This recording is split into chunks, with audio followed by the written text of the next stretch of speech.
Can't you see what you do to me? Usually share.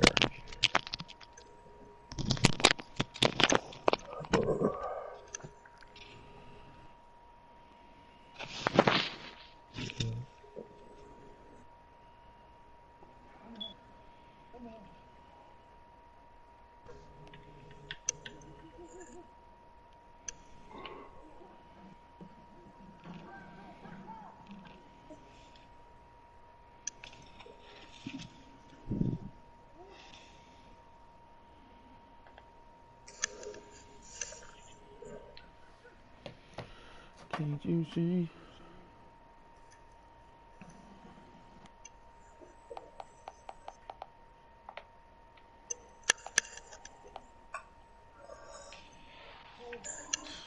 Snake also got 2 more games than me, though.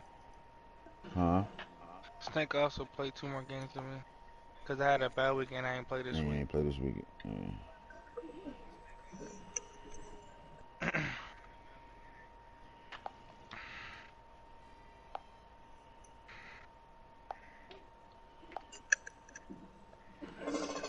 God damn it. But I don't ever abandon the pass. That nigga don't pass at all, boy. That nigga, boy. Good shit, though. If it works, it works. I'm off for We me 3rd live. and 20. That nigga running that shit. Fuck it. It works, it works. And getting it. And probably converting. Yeah. How the fuck you get that off? 3rd and 20?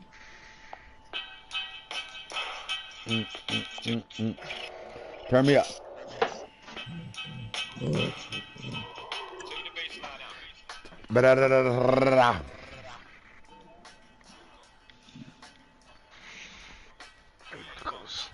Real talk, the show, the one to tune into, season 2, episode 6, week 9. We start talking about awards and things like that, man. As you can see, I'm already over here, but I'm sliding out. Before I do that, you know we gotta do our BCS top 10. Gotta do that, see where we at, how many undefeateds is left after 9 weeks of football. We're ready to get into that right now. So the Bears are number 1 on this list right now. In the NFL. So they are number 1, getting forced wins like a motherfucker ass. 318, 161, 8-game winning streak. The Ravens are at number 2. How? I don't know. We got 1 loss on the season, on a 3-game winning streak, with the Cardinals sitting at 3. At 7-0, that's a little weird. That's a little weird, right, Fuck?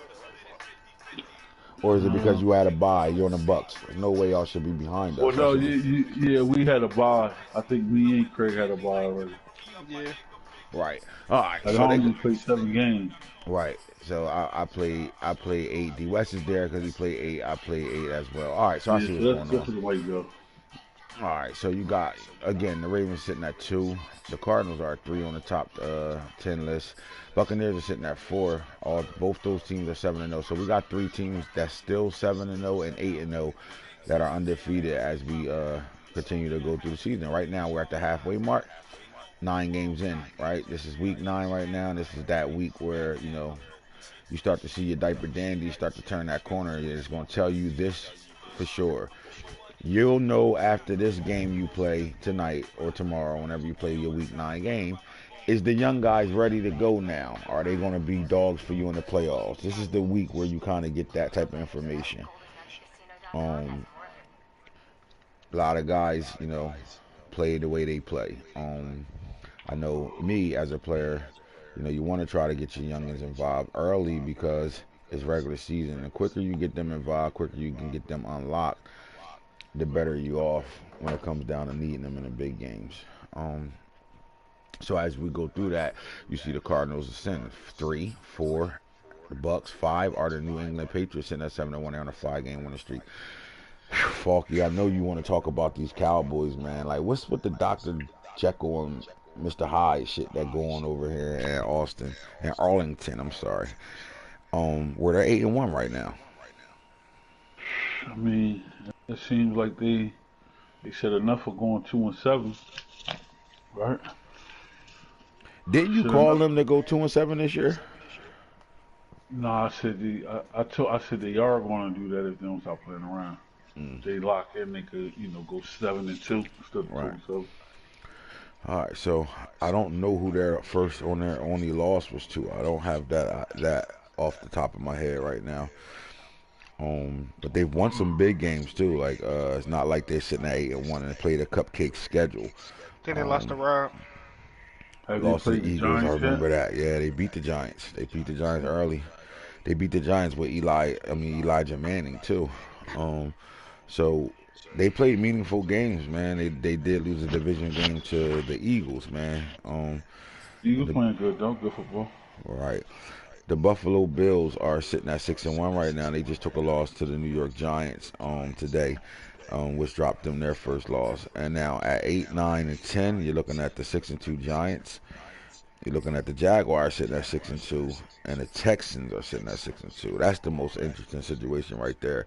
For a couple of shows ago, we spoke on the Jaguars, the Colts, the AFC South, and the Texans was on the show in the comment section stating, you know, they gotta calm that shit down with that. This is still my division shit. That's what I think the Jaguars coach screamed Well, I that it's mean, still his I think he division. beat him, right? Week 1 or week 2.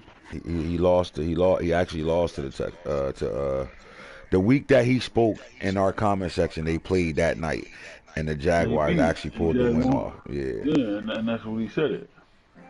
Do you think that was premature? Nah, he said that before they played though. Oh.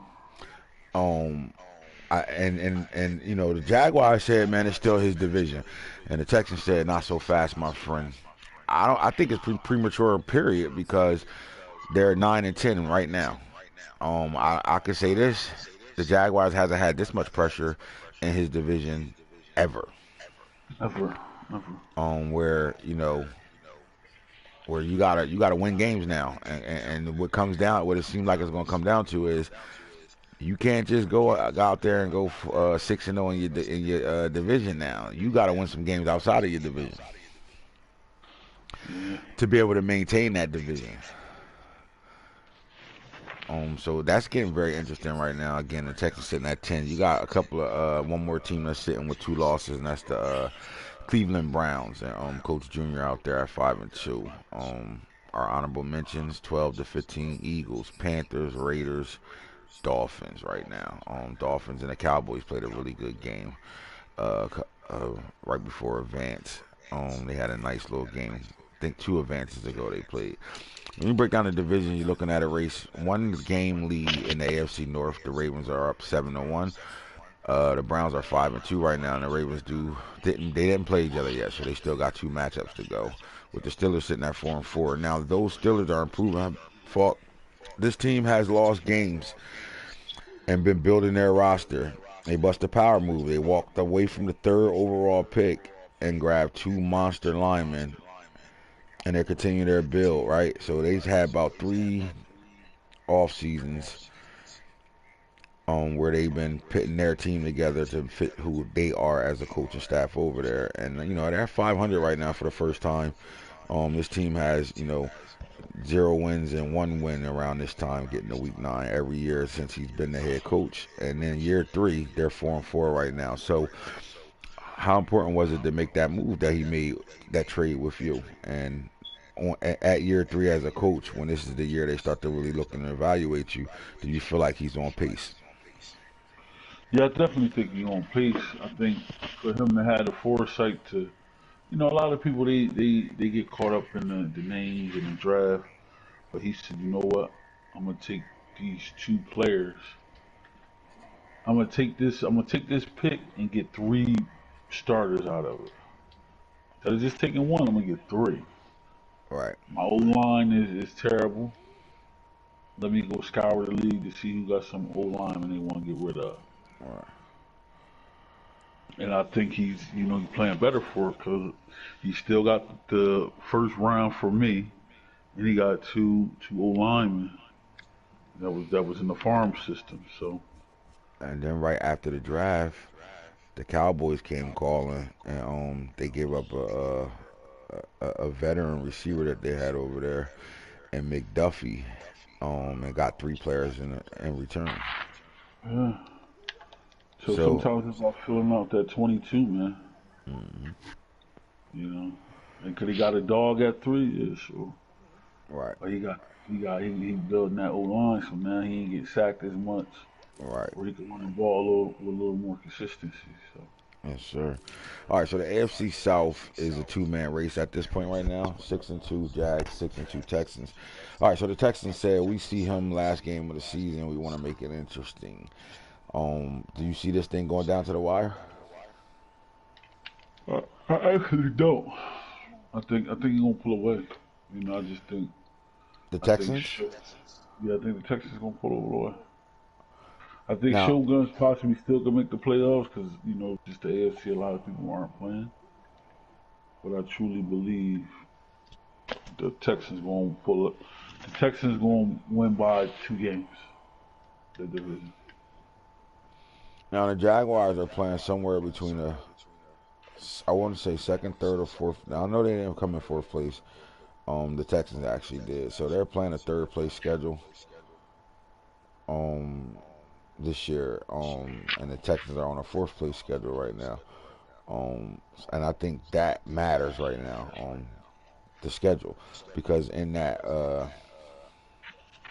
in those playing a third and fourth place schedules, they still matching up with some really good divisions this year. Like they definitely got the AFC North. Um, and I don't know who they might even be seeing your division, the West, if they play you. Because he will only play you if you had a first place schedule. So they must be playing the West as well. So the AFC North and the NFC West is on deck right now. So these guys are, again, I think, me personally, this division is going to come down to who wins the biggest game outside of the division. Then it's going to come to that Week 17 matchup. In my opinion, you think the Texans will pull away before we even get to 17? Yeah, Do we get two teams in the playoffs from that division? Because I of think how the so. Cause I think the AFC East should get 3.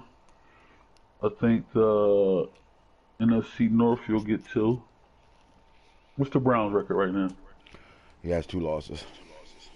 I think you'll get no. You'll get the AFC West, whoever wins that. Looks like right now it'll be either the Raiders or Corey or Tata. Tata Them and both tank not. mode Oh, so it looks like it'll be between the Chargers and and the the Raiders. Raiders. All right. I don't know what the Raiders record is. And then you got the AFC South. So I mean, this would be the battle. The battle will be between the third place AFC East team and the second place AFC South. I like that. All right, as we continue to move on through just the divisions itself, the AFC East is still tight like frog ass. 7-1. Patriots is on top of this division right now with the Bills taking their first loss of the season. They're 6-1. With the Dolphins still there in the mix, they only 2 games behind. Both those two teams are sitting at 4-3. So that race is still a 3-team race over there.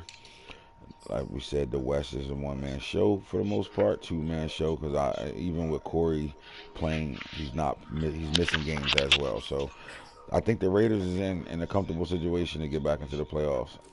Now on the north side of things, you got the Bears sitting 8-0, the Vikings sitting at 4-4. The team that won the division last year was the Lions are struggling this year at 2-6, and the Packers are sitting at 2-6. In the Are they the South, biggest disappointment? that division. No, the Lions. Are they the biggest disappointment thus far? Um, Nah, I'm gonna say no because I flat out know the reason why it's been like that. Like this has been his real. Last year was the first actual locked in season, and then this year I don't know what's going on this year, but I would give it another season because he hasn't really been able to be active because of this full time student and full time employee kind of held him to being able to really lock all the way in. And he's locked in now, and but he's still Right. not all the way locked in. So I think if he plays all his games, going into next year as well, and we looking at a drop off again, then yeah, I think. Um, but it's weird because the Bears aren't sitting at 8-0 because they out there putting in work and that roster they put together is doing they getting forced wins right now. It's just the schedule he has. I was just talking to Craig about that. It's just sometimes it's just weird. Sometimes the schedule just fall like that where you really ain't getting used again. Mm-hmm.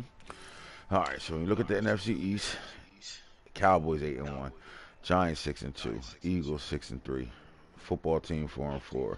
When you see that, how can you really not say this is the best division in football when it's literally a 2-game to 3-game lead over the last man in this division? So the football team is sitting in fourth place, but they're only 3 games out of first place. Right. With the Giants, the Cowboys and the Giants. I don't know when this matchup's coming back up, but this is big. Could Snake finally do the unthinkable and sweep the Giants? Do you think these Cowboys, how hot they're playing right now, can they sweep the Giants this year? I mean, if the Giants wasn't playing a rookie quarterback, I would say no, I don't think so. But with a rookie quarterback, anything's possible with a rookie quarterback. So if Max is going to play, I would have to go with the Giants here. Just off. I mean, I would have to go with the Cowboys. But if he's playing, that guy Manning, I don't think the sweep is happening. And the Cowboys aren't just playing 8-1 football. Look at the differential between points for and points against. 347 points scored, 175 against. Yeah. They're not really getting scored on. I mean, everybody in this division that's given over 200 points against got scored against 200 points or more. They sitting at 175. So shout out to the Cowboys. They balling right now. So Snake got something going on big time over there right now. All right, so you're sitting at 7-0 right now. You had 2 really, really big games already against the 49ers. You got those games out the way, right? Yeah. Played twice already, right? Yeah, unfortunately. What, coming out of those games, the frustration that that we saw and heard in your interview after the game. Um, you know, we could go back to the replays of that game when you walking up and down the sideline, how frustrated you was. Give me the background on why you was such. Is this a rival for you that had you so heated, or was it something else that had you, you know, really riding your players and feeling the way you felt? Well, that's a loaded question. I'll answer the second part of it first. So the backdrop to it, and the reason why we felt how we felt was, I know if he was playing other users, you know that he would play a different way, and I get it. We had a close game previously, and got a new quarterback, and I understand all those things. But I just, it's frustrating when a guy will play a certain way versus other people, but you kind of get that playoff football, All right. and I guess it comes with the territory. But we locked in, and we did what we had to do, and then Mad was just mad and allowed him to tie the game up. Um, but to answer your first part of the question, I don't think it's a rivalry.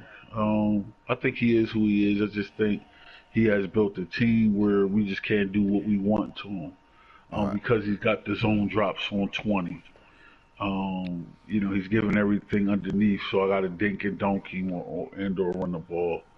Um, but his team, he's built the team, man. I mean, Kadeem Wagner's a dog. The corners is dogs. Mm-hmm. Um, he's built the team over there. I think he even has more X factors than I do. I think he has like 13. I have 10. Yes, sir. Built So a he's really definitely doing front seven. The front seven is really good now. And not only did he spent time in both departments. He took care of that front seven. And we saw with Andrew Leonard emerging, to go with Joey Bosa's little brother Nick, and they moved him to the D tackle. They grabbed another DN, and recently, but then once they got Kadeem Wagner, they solidified that linebacker room, and then that DB room, got better when they got the kid Chris Samuel. Um, they got it going on over there. You're right. They got a pretty good roster over there. And what happens in that situation if you play. Would you call that what he been doing in y'all matchups, playoff game football, or chasing the win that he got I would Uh, say yesterday game definitely. Yeah, it's weird because he normally don't play like that. all right, So it was weird. It was it was effective, and I guess you can say I'm bitching about it, but it was just like damn. Here I go get ready for a 42 carry game, and I'm basically you know not even really getting possessions or it's week 7, week 8, and I'm playing a playoff game. So all right. it was frustrating. All right, well, there go our divisions right now, man. Football is key right now. Before I go into the award stuff and talk about what's going on through 9 weeks of football, I'm gonna go back to schedule. We just want to see what the matchups look like this week 9. Any type of big time matchups we need to really key in on. And as we look at it, we look at the Bears and the Saints tank mode. What's up with the tanking going on right now? Is it because of this draft class? I think it's a little bit of both. I think some guys are just realizing they're not that good. To be honest with you, then I think some guys are, they want to experience drafting high. Right. They want to turn over their roster. And, I think they feel as though it's their time to control the narrative and be up top Right. Right.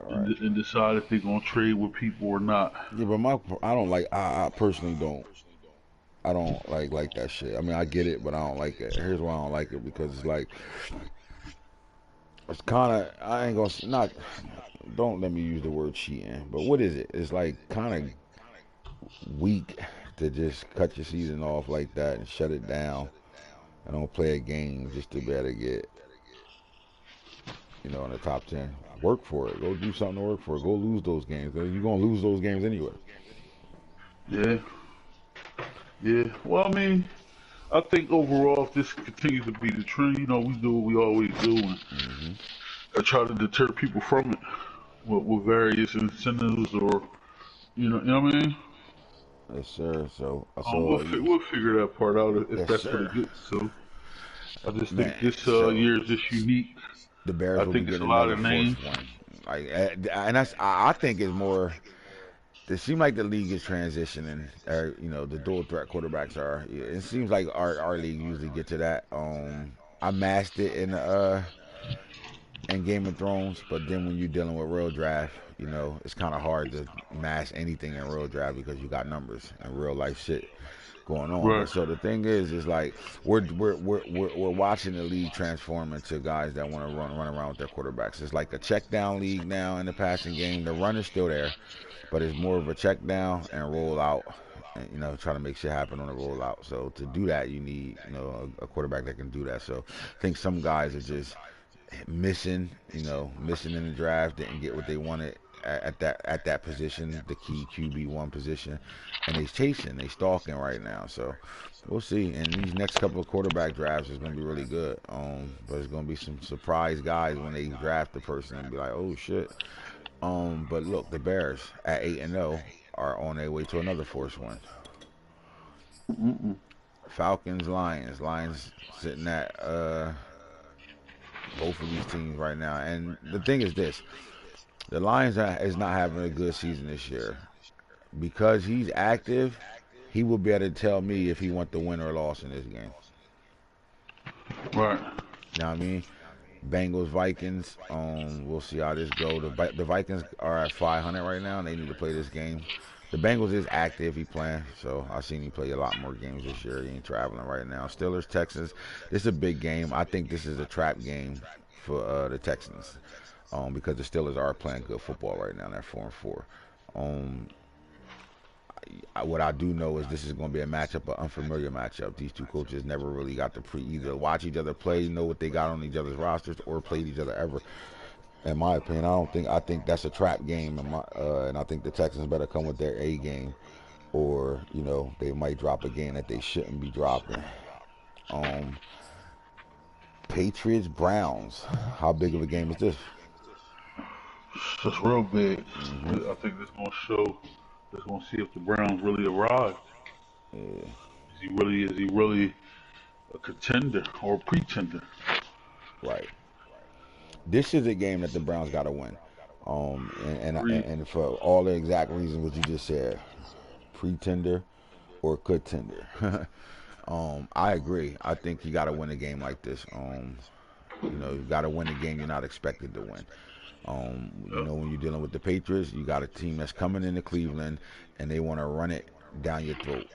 Simple as that. And off the play action, they want to dump to the running back.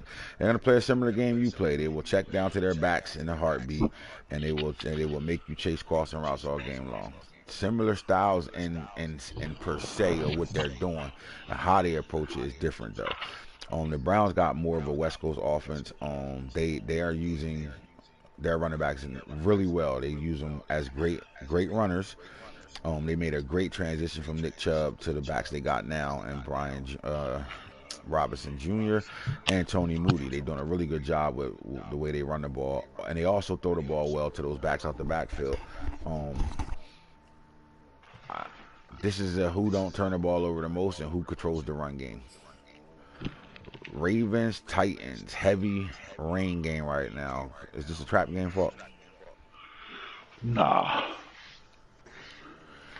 If you Game coaching over the by Ravens, halftime. if you coaching the Ravens football team though, how do you approach this game? Like, what do you, as you're still trying to develop Allen Iverson, with the experience. I'll be honest, I think you see what Allen Iverson can do in harsh conditions to get ready for the playoffs. Yes, sir. I agree. All right, so now the 49ers up against the Colts right now. The Colts are struggling after making the playoffs last year. Desmond Ritter is not having a great season. At the same time, he still got good numbers, but they just not putting the wins on the field. What's up with the Colts and their up and down seasons every other year? Like they get close, the next thing you know they're back in the top 10 picking. Then they get close to the playoffs, or they even make the playoffs, and they right back into the top 10 picking. I think they turn their roster over way too much. This is the Colts we're talking about? We're talking about, yep, Iris Tillman and these Indianapolis Colts. I think they turn their roster over too much. I think when they were a game out of the playoffs when the Jaguars was playing, the very next year it was 7 new starters all over the place. Right. I don't think they're talent-wise, coaching-wise, ready to be able to do that type of turnover. There's nothing wrong with a great drafting because he does a really good job with his roster. But when you putting new blood on the field, the AI ain't gonna help you the way they've been helping you. You're sitting people down that's ready to go, and you're putting guys in that's not proven yet. And I think that hurts him in the win and loss department. No, Cowboys beat the Seahawks 90-7.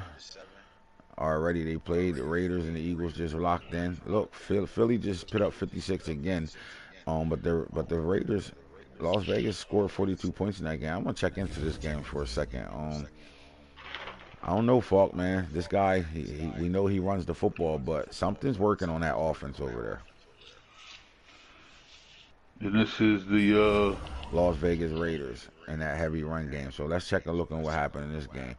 All right, so DT Jr., all right, the golden child, Darian Thomas Jr., the quarterback for the Philadelphia Eagles. He had 135.4 QB rating, 330 yards passing. He had 5 touchdowns and 1 interception. He took 2 sacks.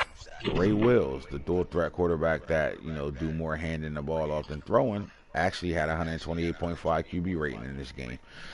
309 yards, 3 touchdowns and only 1 interception. He was only sacked twice. So when we see a guy that runs the football, you see him a couple of weeks ago, he gave his running back 54 carries. He gets into a game against a game that he has to better play and show he can play with teams like the Eagles and them for him to take the next step. He does a good job throwing the ball. Yeah. Really good job throwing the ball. We didn't get to the run game yet, but we did a really good job. Said he caught me off guard passing. All right, so Tremaine Bass still had 28 carries in this game. The Eagles defense played really well. They held him to 4 yards a carry. He still scored 2 touchdowns on them 28 carries. Samir White had 18 carries for 112 yards, 6.2 and a touchdown. And then the quarterback also carried the ball 10 times for 76 yards and a touchdown. With DT also pitting in the 4 carries and a touchdown in this game as well. I don't see what happened in the receiver. I don't even know what receivers the Raiders even have on their roster. Dorian Parker stepped up 4 for They didn't. 128, 32 average, 2 touchdowns. Raymond Nobles, ex-Buccaneer that never got a shot over there in Tampa Bay, goes to the Raiders, and he's 4 catches, 87 yards, 2 touchdowns. You got the tight end, Will Clements. He had 3 catches, 84 yards and a touchdown. And then Debo Sharp, the tight end for the Eagles, had 3 catches, 81 yards and a touchdown as well. All right, man. I mean, look, man, he put up some points. He did it in a way we wouldn't expect it to happen. He threw the ball right now. I think this offense is getting it together. We are dealing with a kid that never played franchise mode before either, Falk. And in his journey of never playing franchise mode before, he's made the playoffs. He's won a playoff game. And he looks like he can be balanced if he tries to. If he focusing on it. Mm-hmm. Broncos, Chargers, 2 tanks. Dolphins, Buccaneers. I can't wait for this kickoff game. Let me ask you this. The Dolphins are hungry. They just came off a disappointing loss to the Cowboys. They assessed themselves. They understood why they lost that game. They're looking to transition with Jalen Waddle as well. They're in their second season with Derek King at quarterback, dual threat. I think the dual threat quarterback can pose a problem to the Tampa Bay Buccaneers. But let me ask you, can you see an upset happening in this game? Nah, I think when push comes to shove, Ruggs and 99 region just gonna be proved to be too much. I mean, the Dolphins really gonna have to play great defense. But that great defense got to start with the run game. He got to better slow the run down. I don't see you shutting the run game down. I can see you slowing it down. And then you put so much pressure on people with slowing the run down, the passes, you know what I mean? Like, you right. It comes down to the defense with the Dolphins. I think the Dolphins score points with anybody, though. Yeah, no, but I'm saying they're going to have to. The Bucs is going to get a stop or two. Mm-hmm. So that's my point. My point is, it could be a 40-30 game or 55-42 games, but the Bucs will get a couple stops. Right. Can the Dolphins do that? And if it's a shootout, I think it's similar to Max and the Eagles. It's just, Rob scored, but he just don't score enough to get them key stops that Max get. Right. All right, the Bills Jets, they are locked in right now. They're playing. We'll check in on that later on. All right, let's get to what we here to get to, man. Week 9 awards right now. Falk, is the awards this year important to you? Nah. We had a game where we threw 13 touchdowns.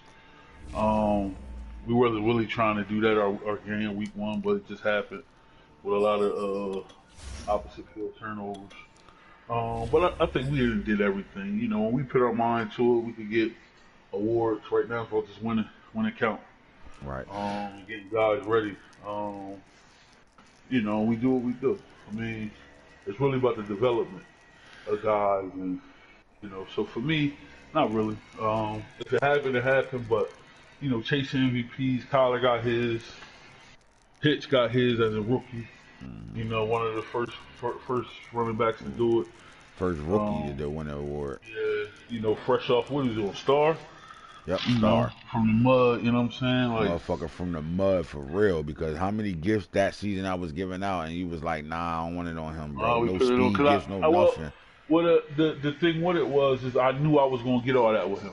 Right. Like I knew I was gonna make him great. You know what I mean? So it was just like, nah, I don't want no upgrade. I don't want no nothing. I'm gonna build him because that make it that much more impressive to me when you just do it when somebody asks with it. But look, but talk about your wherewithal of understanding. You can create that same build with him by using him and doing what you did that season with him, and then the gifts and stuff that I did give out, you use it on guys that you absolutely knew that you would need to use it on. Well, that creates your team where even you got to project out, right? So right. It was like, nah, and put it there because now I know, or put that upgrade here because now I know what people gonna need. People gonna need O-linemen, so put that upgrade here, and then I'm a training building for a year, and then boom. Look, I was able to move up. Yeah. Remember, one of them upgrades was that lineman. Yeah.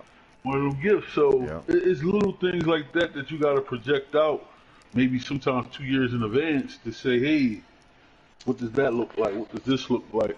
Right. Because it ain't necessarily about guys playing for you. Sometimes you might just draft a dude like I did at Kill Glass, and then I was able to, bust a Build him trade with for the a year Chargers. and then trade him off. Yep. Yeah. So Get the now the high, Chargers and might you give you a kept it top close to 15 your pick. chest too, man, because you made us all think that it was an opportunity for him to absolutely take the starting quarterback job over. And and the whole time he wasn't in your plans. He was in your plans, but the plans wasn't what we saw it to be. Lamar Jackson being traded from the Ravens, man. So before I talk about his Week 1 stats and how he had Player of the Week, what do you think about that trade? Lamar going back to Florida. I think it's a homecoming. Even though he's from South Florida, I think it's a homecoming. I think it's only thing he's missing is a ring. To be honest, at this point, will he get one in Jacksonville? Well, that remains to be seen. But I think it was a good trade from the standpoint of he's still a dog, but I think Iverson just, it was just time. Like you couldn't keep him on the bench any longer. Favre, Aaron Rodgers. Yes and no. I think he was better than Aaron Rodgers at an early age. Right. Aaron Rodgers, it took 3 years. Right, I feel you saying. AI, it took, it was like, nah, I'm in practice busting these niggas' ass. Let's go. No doubt. Well, he went off in Week 1, 24 for 29, 437 yards passing. He threw 6 touchdowns. Only had 18 yards rushing. But as a passer, he showed up for the Jaguars. And I will say this. I played the Jaguars a couple of advances ago. He throws the football a lot more than people think he do. And he's been flinging it. And Lamar does a good job in that system, especially with the way Travis Etienne plays over there for them, man. He breaks the first tackle all the time. But they have something going over there. So I think Lamar will continue to, play at a high level for those guys. Now, look, Chris Irons, the $200 million safety. Week 1, he comes back, 7 tackles, 1 sack, 5 interceptions. I mean, the guy has earned every bit of that check. So let me ask you this. Did we make fun of somebody that absolutely knew that this kid was worth it? Like, I don't still think he was worth $200 million, but, I mean, he's playing like he's worth the $200 million, though. Like, I mean, I don't know who he played. I hope this wasn't Hero Gate that gave him another Pro Bowl off of 1 game. But this guy, he's leading the league in tackles, all types of shit. He's just around, and he's always in the award. You'll see when we get to the award conversation, though. But did the Vikings absolutely know something we didn't know, I guess? Or he just won in a bidding war where everybody was trying to get that guy? I think a little bit of both. I think he won in a bidding war. But then I think it was like, damn, hold up. Shit. Man, shit. And then he really is a dog on the low. Right. He's just an overpaid dog. All right, so Kwity Paye had 6 tackles, 3 sacks, and a forced fumble in Week 1. They give you Week 1 guys. Let's go to Week 2 real fast. Jaleel Ruggs comes in, 28 carries, 325 yards. He had 11.6 yards to carry, 7 rushing touchdowns. He caught the ball twice out the backfield for 23 yards. He was our Week 2 NFC Player of the Week. Terrell Suggs, another one of those Baltimore Raven products that, went somewhere else, and he's in Minnesota. He had 8 tackles and 4 sacks in Week 2. Desmond Ridder showed up 21 for 30, 526 passing yards, 4 touchdowns. He threw a pick, sacked twice. He had the ball, carried it 4 times for 30 yards, and he had a rushing touchdown. Jeremy Chin, as old as Jeremy Chin is, with no abilities over there for the Browns, that's a pickup in free agency. He got 3 tackles, 3 interceptions, and a touchdown in Week 2. So Week 3, we challenged him to Fields. Justin Fields had 416 passing yards, 5 touchdowns, an interception, 8 sacks. Carried the ball 46 times, had 3 rushing touchdowns, and a fumble. Devin White, old man Devin, 11 tackles and 3 interceptions for the Tampa Bay Buccaneers in Week 3. AI, man, Anthony Iverson had a 37 for 54, 800 passing yards against the Vikings, 11 passing touchdowns, 4 interceptions, 5 sacks, 4 carries, 58 yards. He went to fuck dummies. Johnny Wilson, the linebacker for the Texans, 4 tackles, 2 sacks, an INT, and 2 forced fumbles. We get to the Week 4, we go with Jaleel Ruggs, pops up again, 19 carries, 232 yards. 3 rushing touchdowns. He caught the ball 6 times, 67 yards out the backfield. Travis Gilmore gets traded from the Saints to the Giants. Max was older, +2, +2, put the +2, +2 on him. And in that very game, he went crazy with 4 tackles, a sack, 2 interceptions in that game. You like the trade that he made with this Gilmore guy? Because, you know, the way he talked over there was he never really had a true #1 corner since Gilmore left. And he brings in a little brother now. And do you feel like this kid comes in, he's young enough, so he comes in and gives them a true #1 corner now? Yeah, I think he does. I think he finally comes in and gives them that stability, Right. where he, you know what I mean, that he's been yearning for, and needing. Man, she snore like a whole grown dude right now. Jesus Christ. All right, so Travis Etienne Jr. shows up, 25 carries, 292, 11.73. And the funny thing is, when you look at the rushings, right, you see big-time rushers and listen to that. We know we've seen, you know, some type of rushing that's just like, wow. So nothing these guys do is wowing me now. But what is wowing me is Colt Young. The younger brother of Chase had 10 tackles, 7 sacks, 2 forced fumbles in the game. That breaks the sack record right there in one game, right? 7? Or does it tie? So. Does it tie? Derek Thomas, right? It ties Derek Thomas. I think nobody else did that. You gotta check with this game. He's fucking around here. You know why his sacks are impressive this year? Because he's doing it himself. He's doing that. He's using. Yo, he's using it himself? Yeah, he's making that happen himself. He uses those sacks. All right, Jerry Bradshaw threw for 693 yards and 5 touchdowns. In week 5, gets the player of the week there. Trying to show he the best quarterback in the league, man. Bradshaw? Yeah. Nah, I think so too. He tried to be in second place to Collar. Collar, get your old ass out of here. Collar, or what about Elijah Manning? Was he, or now that he's done? We only talk about starters. Oh, yeah, right. Jalen McKenzie had 8 tackles and 3 interceptions for the Seahawks player of the week. Man, Kenny Pickett gets his first player of the week, 1932, 603 yards passing, 5 touchdowns. He threw 2 interceptions, was sacked twice. He had 8 yards rushing, but he had a rushing touchdown. Aaron Ridley goes from the Bills, the fastest safety to ever come out of any yard draft for a long time up until recently. Aaron Ridley was one of the fastest guys that in the draft, but he was small at the safety position. A lot of guys overpassed him. Hoodie didn't. Hoodie drafted him. Well, no, Hoodie didn't draft him. Hoodie kept him on his roster for about 3 years, and when he made the move with the quarterback move, they also brought in a safety. I call him the Jamaican. That got this guy up out of there, and he played for the Bengals now. And to be honest with you, in this game, this was against us actually. 5 tackles, 2 interceptions, and a touchdown in that game. He balled out. Joey Cummings, 35 carries, 422. Is that the single game record right now? What, 6 touchdowns? He had 35 carries for 422 yards. Have anybody? Is this the single season record rushing record in one game? Yeah. This league, hell. You don't think so? No, I think it is. In this league, shit, somebody got 500 in this league. No, it was like 380 before. For real? Shit. Yeah, I think so. Congratulations to Joey Cummings breaking the record books, man. 422 rushing yards on 12 yards a carry. 4 rushing touchdowns. He also had a receiving touchdown in that game. Revis Allen, 5 tackles, 3 interceptions, 1 touchdown.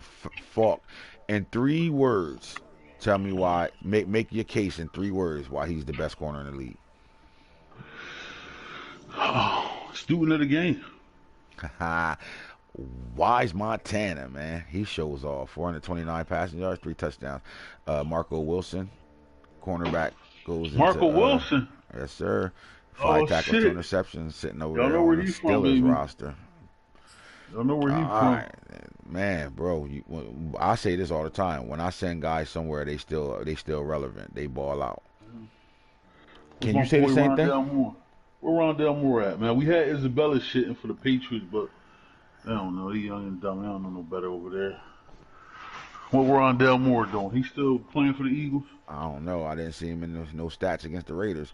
Bradshaw is back on this fucking player of the week list right now with 567 passing yards, 6 passing touchdowns, 2 sacks in week 7 right now. So is Devin White, 7 tackles. He's up here for the second time, 2 interceptions and a touchdown.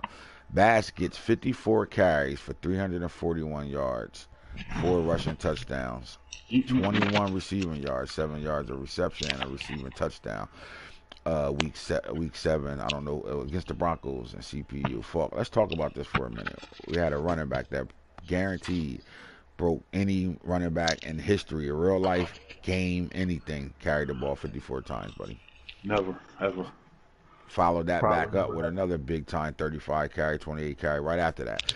But we never seen this before, man. 54 carries, 341 rushing yards on 6.3 yards attempt. They getting their money's worth out of this guy. Does he make it? Does he make it have a long career with the way he's carrying the football? A nigga one and done. Literally. One and done. He done after this season, boy. Let me ask He you this though. gonna be Can like we? Earl Campbell. Is there any way we can give the Raiders some respect on what he's doing with this running back? This running back was one of the highest graded running backs to come out of any of our drafts in the If Game he of make the Thrones. playoffs, he'll get my respect playing this All game. right.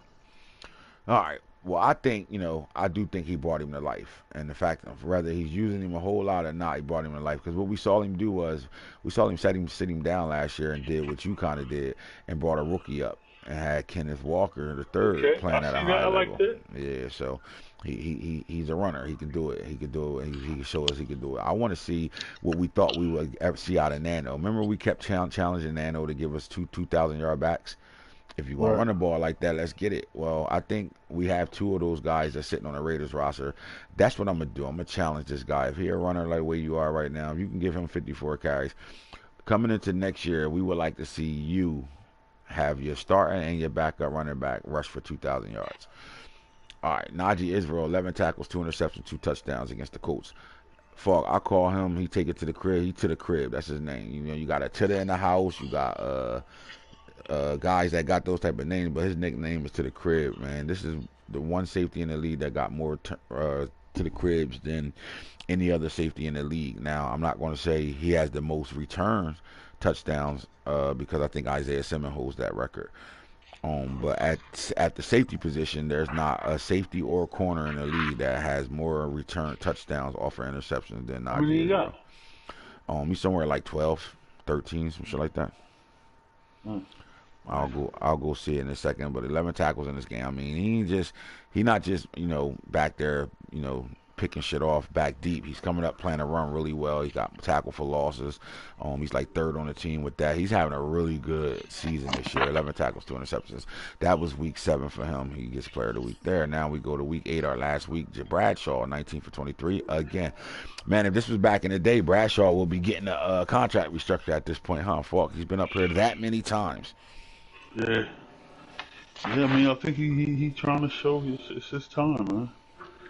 It's his time. Either y'all gonna give you respect or he gonna take it. One way or the other. Just like that. Another 6 touchdown performance, man. Look like he's want to be up there with y'all with those 80 touchdowns on the season type shit. Because every time I turn around, you're looking at 6 touchdown passes being thrown. It's like every other game, 6 touchdown passes being thrown. He out here dotting shit. All right, so Jeremy Cumberland had 3 sacks, 2 forced fumbles, 6 tackles in week 8 right now. Man, the reason Vicky D walks out of here but not him is why. Do you look at him as your best pass rusher? I looked at him as my most complete pass rusher. I think Vicky D was the best from a speed standpoint, just pure pass rusher. But complete can rush from the middle of the line to end of the line, play the run well. I think that was Cumberland. That's why we kept him over Vicky D. All right. Before we get off at this point, if you're still watching right now and you're tuned in, right now I need you to type your name in the comment section. Your team name, all right?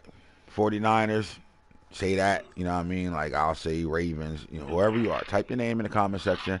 Hit the like button. Screenshot that you hit the like button. Send it to Coach Max, the Giants coach. This is going to be a give it out gift show, and I think I'm going to unlock a rookie for everybody that has a lock rookie. I think that's what my gift is going to be.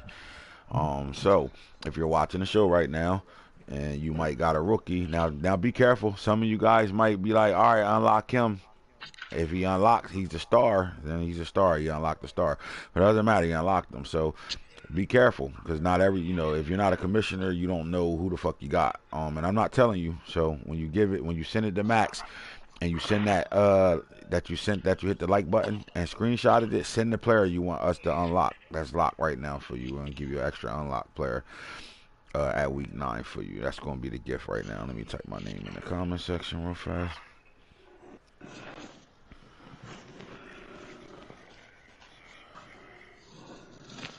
Ravens. All right. Now that's the weekly players right now, man. Now what we're gonna do is get to the yearly awards, and this is how we'll end our show with the yearly awards. And let's talk about it for a second. Here we go again. Listen, before it's all said and done, Jaleel Ruggs has more MVPs than Ronald Jones. Yeah. Well, maybe not. Maybe not. I mean, what do you got now? 2? Mm-hmm. They might inside. Ronald Jones had what, 3? Yeah, Ronald Jones had 3, I believe. All right. Well, he's on top of the MVP race as of right now. Jaleel Ruggs is sitting at 1. Joey Cummins is sitting at 2. Here's a name that I love the fact that we seeing this name up here. Jawan Springs, man, in the first draft class, the fastest running back to come out of our draft. Now being active 7 seasons later. Tremaine Bass is number 4 on this list. The quarterback, Jerry Bradshaw, is number 5. Your number 6 player is Kyler Murray. Your 7th player is the golden child, Darren Thomas, for the Philadelphia Eagles.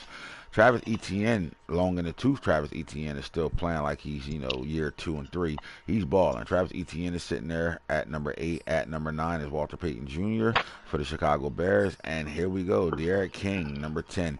He's been mad ever since they benched him in the playoffs. He got those guys to a playoff last year as a rookie, and they benched him in the wild card game for Marino, and he's been on a mission ever since that happened. That's your MVP. Look at Coach of the Year awards right now. Christian Holmes, the new coach for the Jacksonville Jaguars, is number 1 on this list. Mike McCarthy for the Cowboys, and then D West. I don't think D West should be up here with all these forced wins. At number 3 right now. B. Murray, the Texans coach, is number 4 on this list. Nick Sirianni, I like him for the Eagles up here at number 5 right now. Now, let's get to the Offensive Player of the Year in the AFC. Jawan Springs is at 1. Tremaine Bass, the running back, at 2. Etienne is at 3. Ezekiel Stokes for the Patriots at 4. Our first player outside of the running back position is De'Aaron King at quarterback, sitting at 5. At 6 is Danger Griffin, Herschel Walker Jr., Kenny Pickett, our second quarterback up here. And then we're dealing with Darnell Washington, the tight end, the number 1 overall pick for the Baltimore Ravens. And Anthony Iverson is at 10. So we got three quarterbacks on this list. 1 receiver, which is the tight end, and everybody else is running back. So let me look at this real fast and make sure I'm right. 1 quarterback, 2 quarterback, 3 quarterbacks. All right. 1 tight end, that's it. All right. Running back. You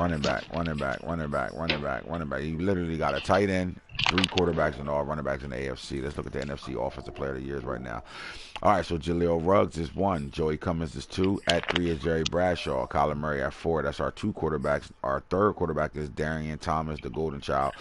Eric Gilbert at tight end for the Arizona Cardinals is number 6. Hal Streets is 7. Walter Payton Jr. is 8. Boom Jackson is 9 on this list, and running back Danny Glover for the fucking Vikings is number 10 on this list. So there's a whole bunch of running backs in the NFC as well, and that just tells us it's a running league, man. That this game is built for running the ball, man. And you don't have to be great running the ball to be great running the ball. And those that are great running the ball show their greatness. All right. But, Falk, I'll ask you this. Boom Jackson being in this list right now, Offensive Player of the Year in the NFC, does that erase any more of that he a bust talk? Yeah, it puts it to bed.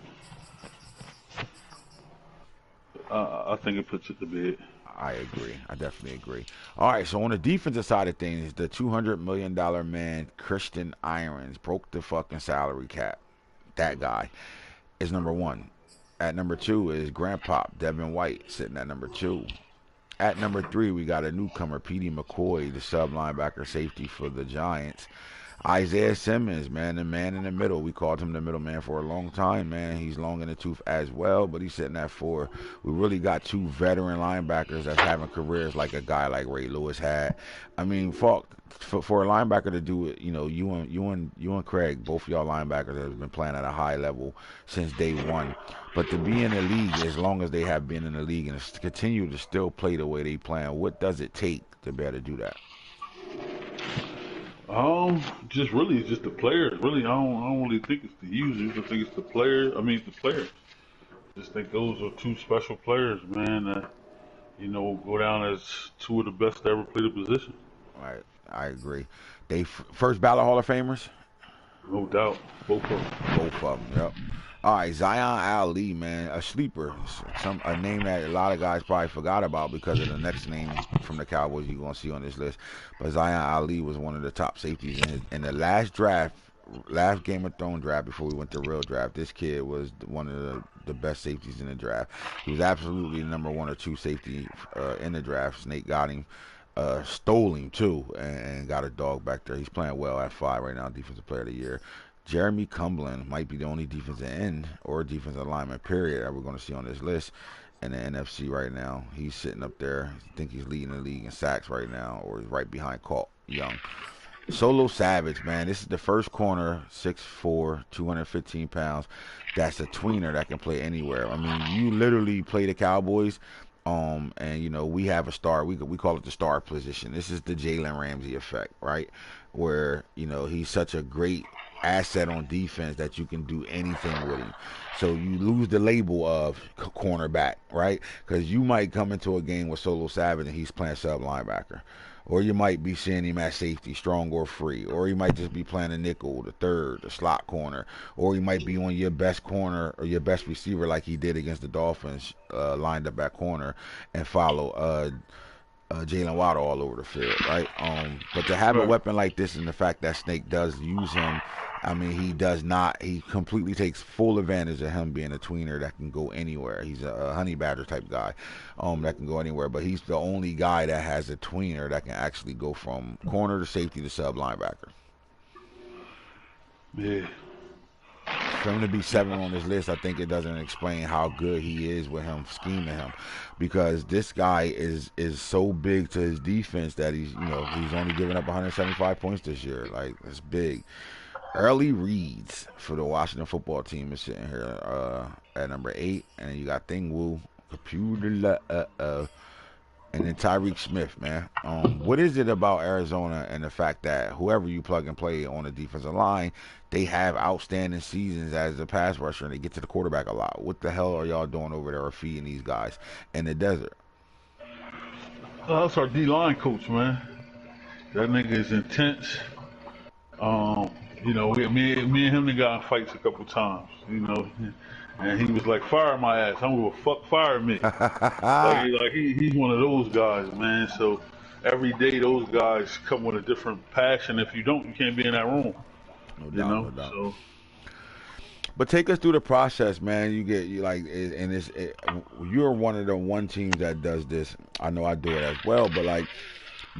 You groom starters, and then you get guys that you redshirt, and they don't just sit for a year. Sometimes they sit for 2, but when they are ready to get plugged and played, they go in, and it's like you never lose a beat there. Why do you have such a good turnover rate at that position at the D line? Why? How do you keep the machine oiled and running? Well, it's getting the dog. First, you got to draft the dog. Right. And you got to find those little tangibles that just makes him a dog motor. And then again, our D-line coach, he coaches them up. But then we just got a great plan, nutrition. We got, film, and, they spend time with the older guys outside of the practice, where they're learning. And Vicky D had, you see what Tariq Smith did. I mean, he might be second, third in sacks. Mm-hmm. He ain't even a 90 yet. So why is that? Right. It's because he paid attention. He got in his playbook. He know where he's supposed to be at. He know when he could gamble. A lot of D-line don't know when they could gamble. Right. And lose contain. He knows all that. Right. So would you say he's a film junkie? Yeah, you gotta be. Their coach, that's what he does. Their D-line coach, man. I mean, it's the reason why he's the highest paid position coach in the league. Okay. Yeah, we was gonna address that. How much longer do you think you guys gonna better keep him as a assistant coach versus head coaches? We had 5 teams looking for new coaches last year. What was the reason why he was one of the hottest coaches but didn't go anywhere? He stayed put. What was the motive of him staying put, staying with you I guys? think the young guys, man. The young guys keep him motivated. The Tariq Smiths, those guys. You know what I mean? Like they keep him. Zach Harrison. They keep him wanting to say, okay, I did it with Vicky D in Cumberland. Hmm. All right, who next? You know what I mean? Yep. Like, you know, So the challenge, you'll say, is the challenge. yeah. Yep. He did it with J.J. Watt at an old age, and he Hmm. turned around and did it with Farley. You know what I mean? Like, Hmm. fairly. No, I agree. I think he's one. I definitely don't know how much longer you're gonna better hold on to him as an assistant coach before he takes over a program himself. All right. So on the AFC side of things, you have safety Najee Israel to the crib. Najee take him to bat. He is number 1 on this list. We have another safety, Dion Harris for the Colts, is sitting at number 2. All right, Brett Franklin, the cornerback for the Colts. For the Chiefs, are sitting at number 3. Then you're dealing with the defensive end called Young, the user. That's his nickname. He's the user. Balling out right now. He's leading the league in sacks at this point right now. I think he's close to either leading it or he's right behind Cumberland. I don't know if Cumberland is winning that award yet. We'll see it in a second. But Steve Israel, the cornerback for the Baltimore Ravens, is number 5 on this list. Sean Wade, the cornerback for the Jaguars. Marco Wilson.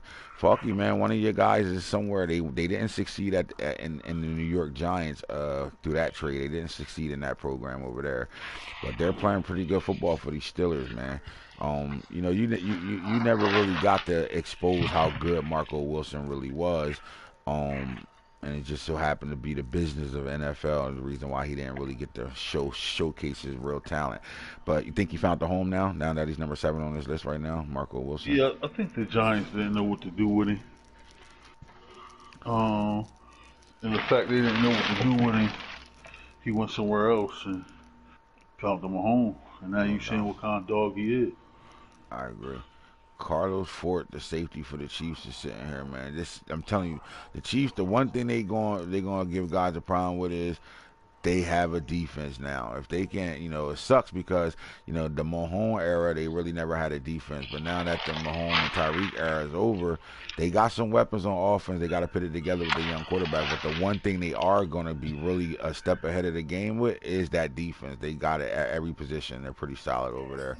Shaq Presley is number 9 on this list. And then Raymond Reyes, the sub-package safety that plays back and up close, and the sub-package linebackers doing pretty good for the Browns. That's the AFC Defensive Player of the Year. Let's look at the diaper dandies.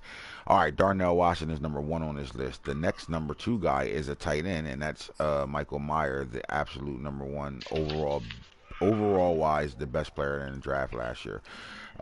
This draft that just passed. Oh man, Warren Newman, Lil Warren, man. Remember him, Falky? You had him in real draft, 21. Hoodie picked him up and got him. He's the fastest guy to come out the draft at receiver. He's actually the fastest guy to come out the draft at any position. But he was the number 1 speed receiver. He broke the clock on a 40 time. But Warren Newman, Jackson State, Deion Sanders is number 3 on this list, diaper dandy wise. Jahmyr Gibbs, the running back for the Baltimore Ravens, is number 4 on this list. Running back Kendall Milton, the power back for the Bills, man. And you see the Bills really, I know I played the Bills already this year. They use this guy a lot. They do run their power game through him. With Danger being, Danger can run in between the tackles, but he's more, he can do it all. He's the elusive scat back, the little guy that can catch the ball at the backfield, make you miss. And this guy can, move the chains, and he's doing a good job of that this year. Zach Evans, another one of those backs that, in my opinion, that, he's going to be the bread and butter for the Kansas City Chiefs while they're developing that young quarterback.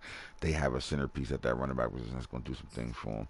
Puka Naka, how you say his name? Nakua? Out of Washington. He's a Canadian. This kid, I never expected him to do anything, but he's, on his rookie list right now. He's balling. DJ Ugalele for the Broncos. He's going to be the man next year when Jimbo comes back to play. Marvin Mims, Nano got rid of Isabella in the slot way too early. You didn't expect him to get rid of him that fast, but he got Marvin Mims to replace him right now. He is on number 9 on this list at Offensive Rookie of the Year award right now. Falk, we know the Offensive Rookie of the Year. Some of these guys' names up here, they're not really doing anything spectacular. It's just that they're the rookies that's up there. Like, for example, Spencer Rattler doesn't play it down, but there's not enough rookies going crazy in the league right now in the AFC as far as offensive wise.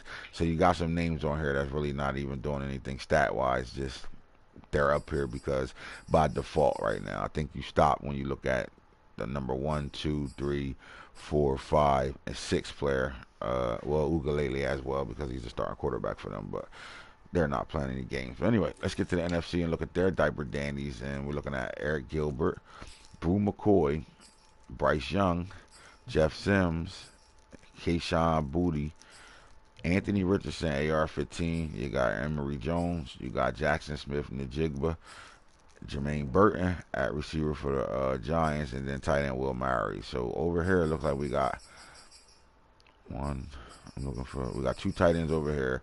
We got 2 tight ends in the AFC.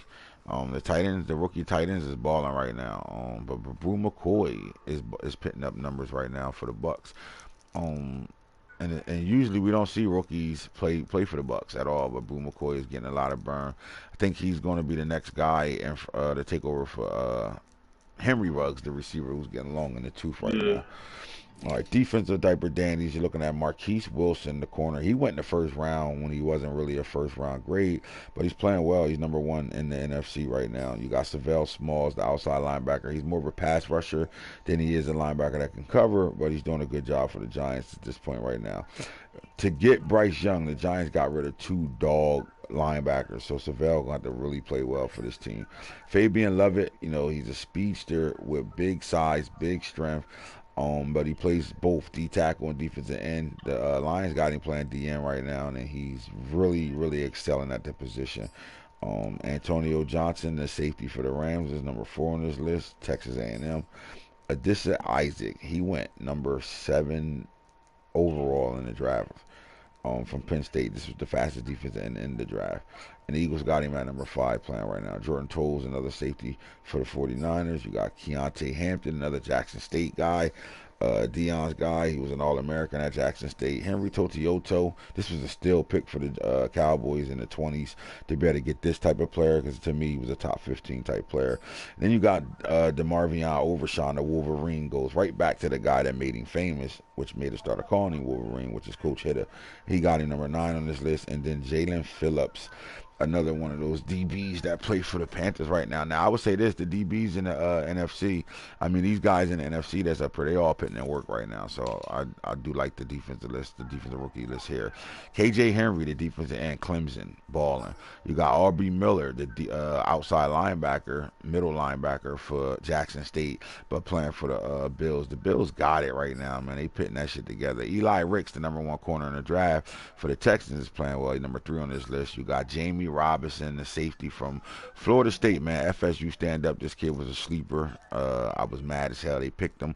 Once Malachi Moore went off the board, that was my next guy, and both of them went off the board. And thinking about Malachi Moore, the fastest safety in the draft, Malachi Moore, he can play either or, corner or safety.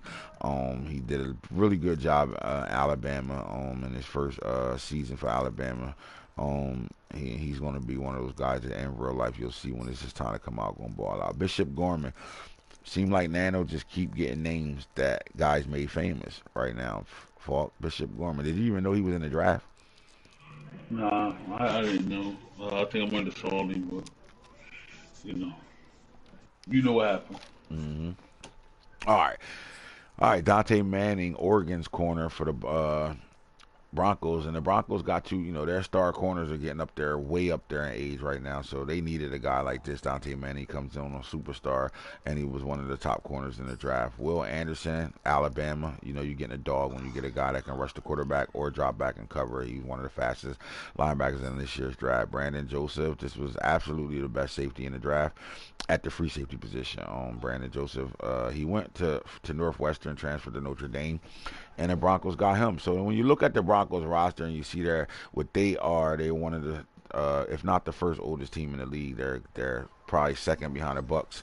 I do think the Bucks is a little younger than them, so we'll give them the oldest roster. And at the position that you're seeing up here right now are positions that they really gonna have to flip over anyway. So they're doing a good job with it right now with Brandon Joseph and Dexter Manning. And then Jaden Hill, man, another guy that Nano had last year in real draft in Madden 21, he goes back and get that corner again. So they be your diaper dandies. Now we're going to get into position groups right now. We're only going to go through the top 5 at each position. Derek King at 1. Anthony Iverson, number 2, best quarterback in the AFC. Lamar Jackson, number 3, best quarterback in the AFC. At 4, you got Devion Branch for the Jets. And at 5, Akil Glass. Akil Glass and Anthony Iverson, Lamar Jackson, Devion Branch, all these guys, and how do I want to say? Okay, all right. So Derek King, just a year ago he was in college at Miami. Now he's the starting quarterback for the Dolphins, and he's in his second season as the starting quarterback. Anthony Iverson, sat the bench. He was groomed by Lamar Jackson, and he got the starting job late at around week 10 or 11 last year, and this is his first full-time season as a starter. He's number 2 on this list. Lamar Jackson goes from Baltimore to Duval, and he's still putting up numbers. Devion Branch goes from the Colts, and we forgot about this kid and how good he really was. But the record doesn't show it at 1-8, but he's number 4 on this list at quarterback. And Akil Glass was just on the bench developing under Peyton Manning. Remember, Peyton Manning is the Cardinals' offensive coordinator. And this quarterback was more Peyton Manning-esque than Kyler Murray was. So when Peyton Manning was developing Kyler Murray, he had to develop him in a part of his game that he didn't have, which was a dual threat type scrambling and running around athleticness. But Akil Glass is the guy that can sit and do what Peyton Manning does. And you can see it because now he's in LA right now, and he ain't drop a beat. He got better. So shout out to him. That's your top 5. I'm not gonna go farther than the top 5. NFC, we're looking at Kyler Murray, number 1. The Golden Child, Darren Thomas, the Junior, number 2. Bryce Young is number 3 on this list. You got Barry Strait, number 4. And at 5, you got Steeman Beeman. Did I miss somebody? Where the hell is Bradshaw? They ain't showing Bradshaw no love. Damn, He they gonna only show. showing He gonna 8. show Nah, it he a couple ain't weeks. showing right now, though. Jaleel Ruggs at 1. Joey Cummins at 2. Walter Payton at 3. Hal Street at 4. Boom Jackson at 5. That's your top 5 running backs in the NFC. Now, your top 5 running backs in the AFC are Jawan Springs, Tremaine Bass, Travis Etienne, Ezekiel Stokes, and Danger Griffin. Falk, the top 5 in the AFC or the NFC, which group is the best? It's better, NFC or AFC running backs? Whew.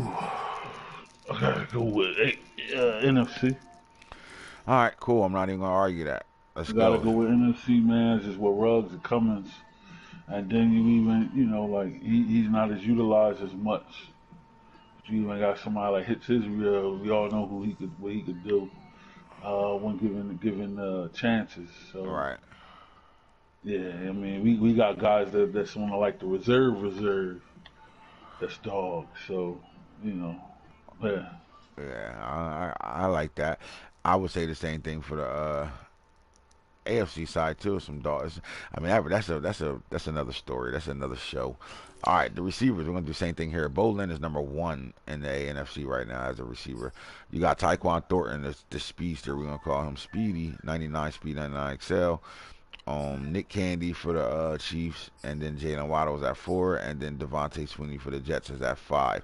They're your top 5 receivers that's leading the receiving war race right now in the AFC.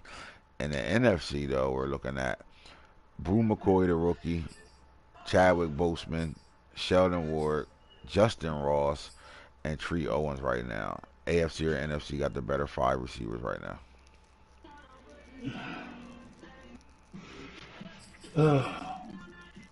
I'm gonna go with. I mean, this might be NFC bias,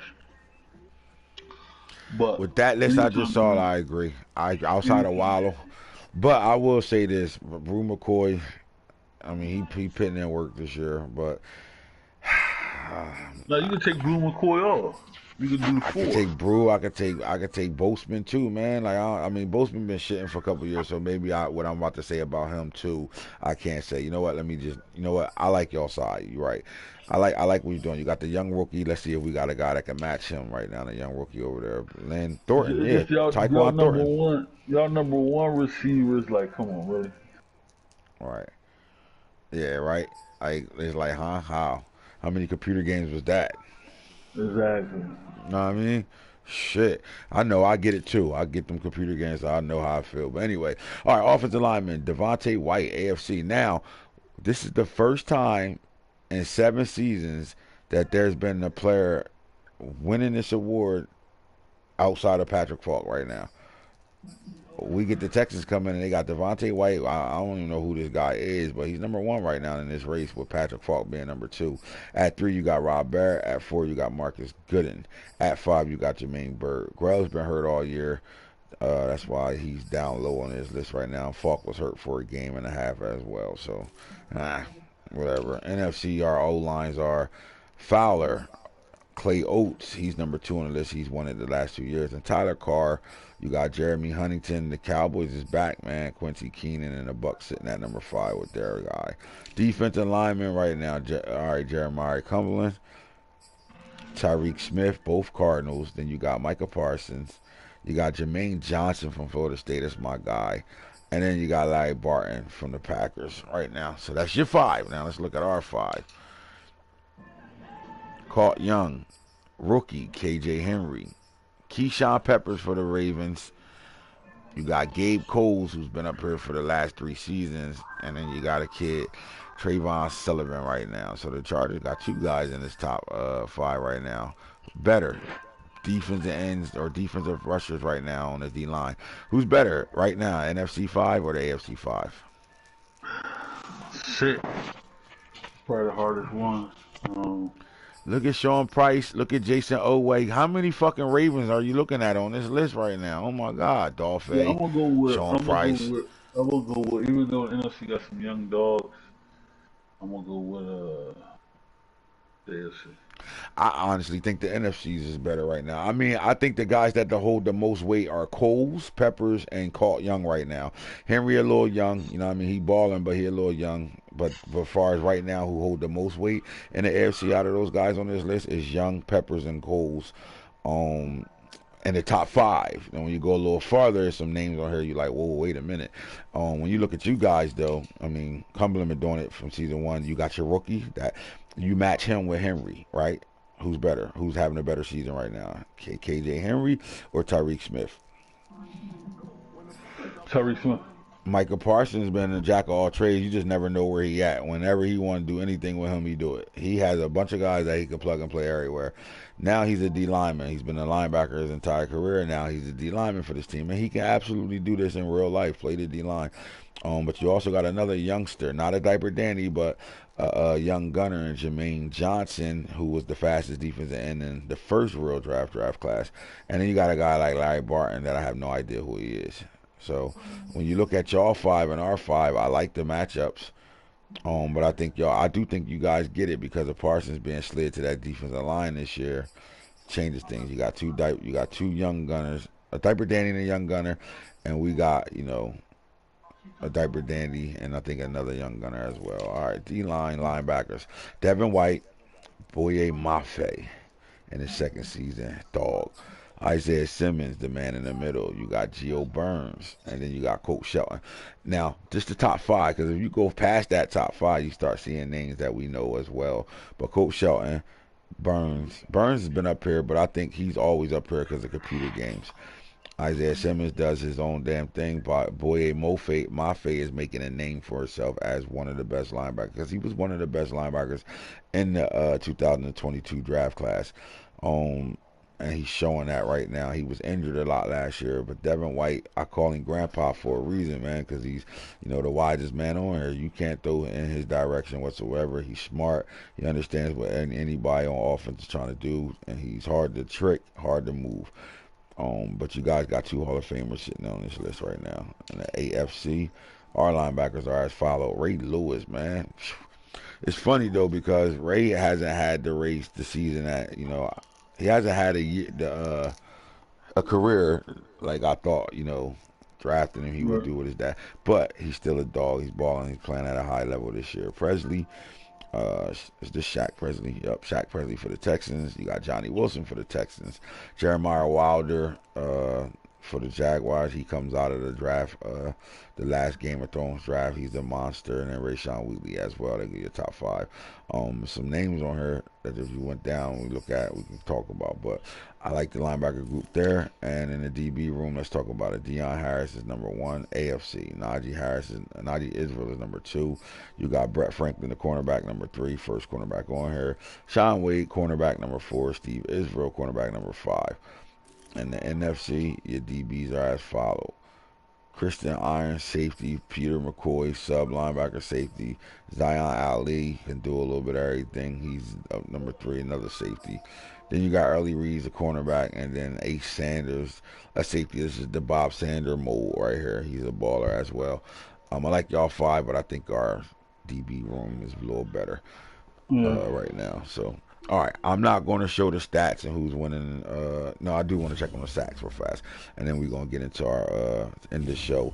And again, remember, if you didn't type your name in the comment section, hit the like button, took a screenshot of the like button, and then sent your player, your rookie you want unlocked, and you DM that to Max, the screenshot and your rookie's name that you want to unlock, you won't be getting it. Now, let me look at this real fast.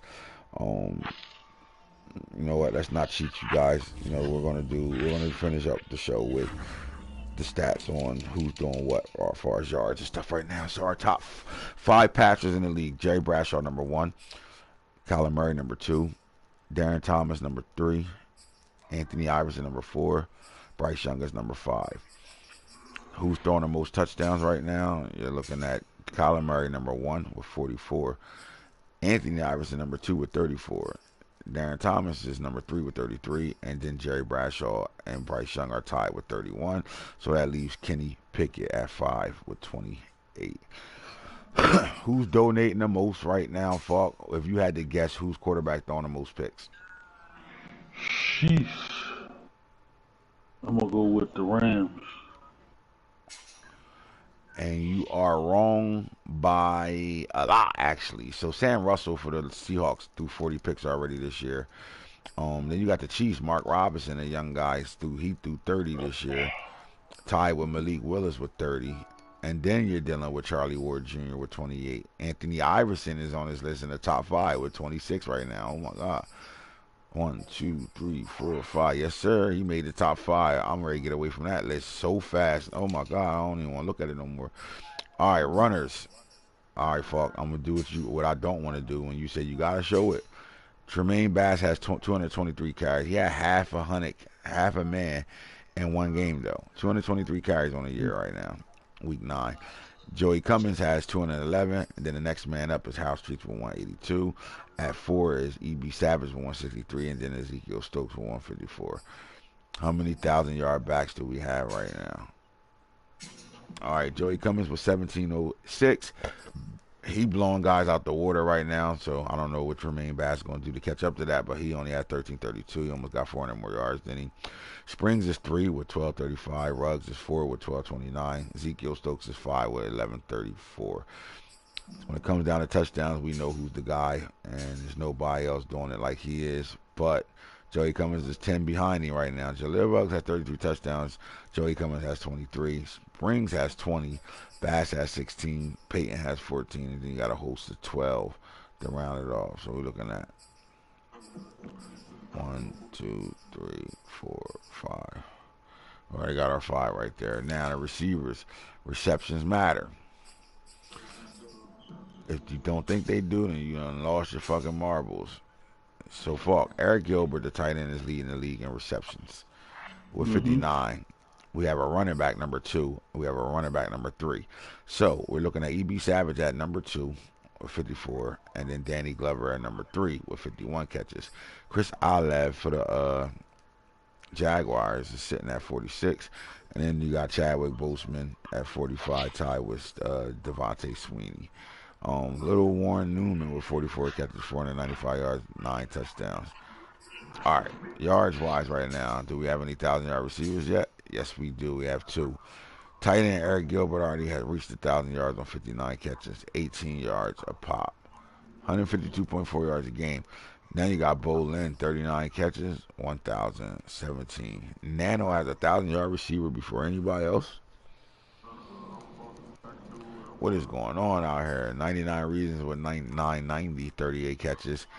All right, Tyquan Thornton, the speed devil, 962, 26 catches. And then tight end Darnell Washington with 40 with 909, 15 touchdowns right now. Brew McCoy, 28 catches, 893. He's on his way to 1,000 as well with 11 of them things. Let's look at those guys that are going to have, double-digit touchdowns or more. Here we go. 20 for Eric Gilbert. Falk, what's going on over there in Arizona that got this guy on fire the way he is? He averaging 18 yards a catch, 152 yards a game. He has 20 touchdowns. You've never had a receiver on your team in any season you ever played that hasn't had 20 or more touchdowns. Why is he the next man up to have 20 touchdowns right now? I think it's his turn. It's the Cardinals. Peyton Manning always looking for a challenge. Yeah. And it was like, how can we move him around and make him great? When it come down to matchups and doing some things that, not a lot of other guys even can think to do, was that part of your plans? Because you didn't draft this guy. You traded for him. So in that trade, was that part of your plans to be able to move him around like a chess piece? Yeah. It was just to add an extra dynamic. Like you got to put a corner on him. And then if you put the wrong corner on him, you get that 50-50. He said, Bass versus Cummins, last game of the season. He said, Bass can't hold Cummins jockstrap. Please stop it. Hopefully on the bench by that game. Laughing out loud. All right, so rookie tight end Eric, and they say his name, Eric Gilbert. He has 20 touchdowns on the year. He's averaging 152.4 yards a game. The next man up is Darnell Washington, and this is a battle between these guys. Both guys are off the Georgia roster. Fuck, let's just give them a quick conversation that they had when they both got drafted. Darnell went 1, Gilbert went 12. They both talked about what they were going to do as diaper dandies, and their bet is for their first, they got to save their first 2 game checks, right? And the person that wins has the better stats at the end of the regular season gets those first 2 game checks. These guys were roommates at Georgia. They came up together at Georgia. They came up through the 7-on-7 circuit and all that stuff. But right now you're looking at a guy with 20 touchdowns and the other guy got 15, the body types that they have. And then Georgia has another tight end that's going to come out. He'll be the number 1 tight end in this year's draft coming up. So at one point in Georgia, during their championship rural run, these guys had 3 first-round graded tight ends on their roster, on their team at one point right now. How the hell did Georgia manage that? Right. But the friendship that Gilbert and Darnell Washington share, the friendly bet going on right now, are you worried with you sitting on 1,067 and 20 touchdowns? Yeah. Are you worried with his 40 and 9? He only got 909. Does he make that 1,000-yard mark before this game is over, for his next game? Yeah, I'm worried because I think Eric Gilbert, I think the jig is up. Really? Yeah, I think they know. Well, when I say the jig is up, he's gonna have more concentration, and he's gonna take more chances with glasses. Yeah, like it was hard to get him involved last game. When I played Shogun literally took his user and ran with him all game. All right, so 99 Reasons, man. He's the guy that the blueprint. We're gonna call him 99 Reasons. Give you a blueprint. One of them is the blueprint. 13 touchdowns. I mean, he's doing what he always do every year. But what's impressive is he's literally averaging 26.1 yards a play right now. 141.4 yards a game. 13 touchdowns. Chadwick Boseman, 17.8 yards a play, but 12 touchdowns. Brew McCoy, man, a young diaper dandy. Is he trying to separate himself as the best rookie receiver this year? Because we're not going to see too many other rookie receivers besides Newman. I would get an edge to Newman because I know Hoodie hasn't played a computer game yet, so you just got to give the edge to him because of that. But we're going to look at this race down the stretch because now the Bucks has his schedule coming up now. Once that bye happened, he has his schedule coming up now, and I don't really see too much of a fall off between what he's doing with Boo McCoy. So now we really, really great watch this race right now. Let's see it right now, 893, 11 touchdowns. And Newman has 495 yard wise. He's almost for 300 something yards behind him with 9 touchdowns. That's cool. But are you surprised with Mike drafting the number 1 tight end, number 1 overall player in the draft? He got him balling too before he kept to 761 yards and 9 touchdowns right now. Could he enter that conversation with us, or we think we're too far ahead of him? I think we're too far ahead. All right, that's your receivers touchdowns. We got a whole bunch of guys with 9 right now. We're going to get to the defensive side of things. We're going to look at tackles. That's going to be real fast. And then we're going to do my favorite stat. All right, so tackles on the season right now. Shaq Presley at 6'5", the man in the middle in his 4th year from Buffalo. He has 64 tackles. Devin White still tackling like a machine, 63 of them things. Devin Ward, the Terminator, 59. Wilder, 58. And Chris Irons, 57. Tied with Ray Lewis at 57 right now. Tackle for losses. This is my favorite stat of all time on defense when it comes down to defense. Roy Fairley. Falk, he's been quiet or no? A combination. 30 tackles, 14 tackle for losses, but only 1 sack this year. Is it he drawing a lot of double teams? Is that why your 2 edge guys are getting to the quarterback as much as they do? One-on-ones? Yeah. They got to double him every play. All right, cool. Keyshawn Peppers, man. Not only does he has 39 tackles, the man has 14 tackle for losses. He has 8 sacks on the year right now too. He's balling out. He's really putting himself in that category as one of the top defensive pass rushers in the league. Sean Price, man, he sat for a couple of years playing backup duty. He hasn't started for the Baltimore Ravens for 3 seasons, but he's been an impact player for the Baltimore Ravens for 3 years, for the last 3 years. But now he's a starter again, and that just goes to show you, the depth and how good we actually got with Boulware and Peppers, how spoiled we got. Because Sean Price, the moment he gets a starting job again, he's sitting with 12 tackle for losses right now, 6.5 sacks. All right, we got a kid named Ross Hickman, 6'5", 257 at the outside linebacker. He got 11 tackle for losses as well. Then we start getting to the guys with 10. You got Presley, White, and Johnny Wilson with 10. Let's get to the sack guys. I'm probably going to have to go to the NFC and AFC to get all this done, but 14 from Caught Young. You got Jeremy Cumberland with 12. You got Tariq Smith with 11. So that's the order for top 3 guys with pass rushing. Let me make sure before I say this.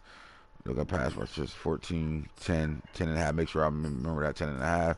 And then the NFC, make sure I ain't missing nobody. We got 10, 11. All right, then it goes down to 8. All right, so get back to the NFL, and we look at our top 3 sack guys right now. Caught Young has 14. Jeremiah Cumberland has 12. Tariq Smith has 11.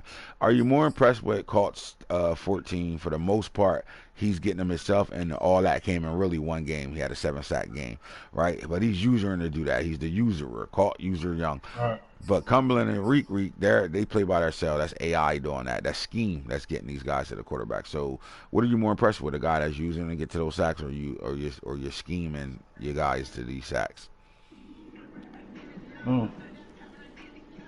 It's a good question. I don't know the answer to that. Right, that is a little. KJ Henry, man, Clemson put a lot of defensive linemen out in this draft, and they got a lot coming out next year and the year after that. But right now, KJ Henry is leading that Clemson room, and he's also leading the Diaper Dandies with 10.5 sacks right now. After that, you start to drop down to 8.5 with Barton, Parsons, and then Jermaine Johnson from Florida. That's over there in Carolina right now. All right, let's get to the INTs. Get this shit out the way real fast so I can get into this game. Dion Harris. He was once about to be traded by the Colts. Again, they move on fast. They draft guys and they put their rookies on the field. It leads to them losing games more than winning.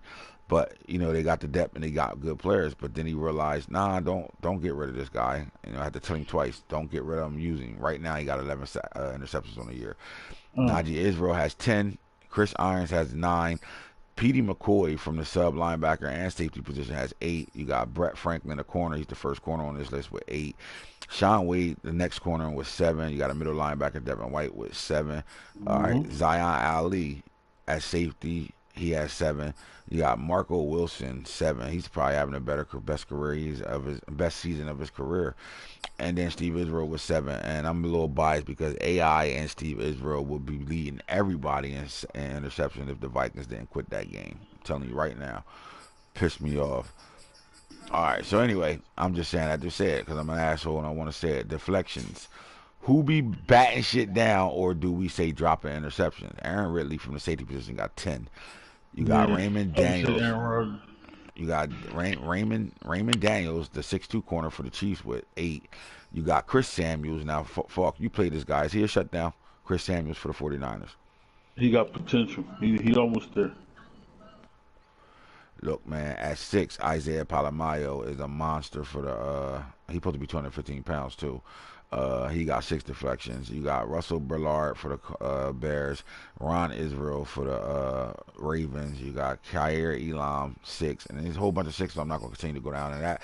How about the guys that are forcing fumbles right now? Who are the enforcers of the league right now?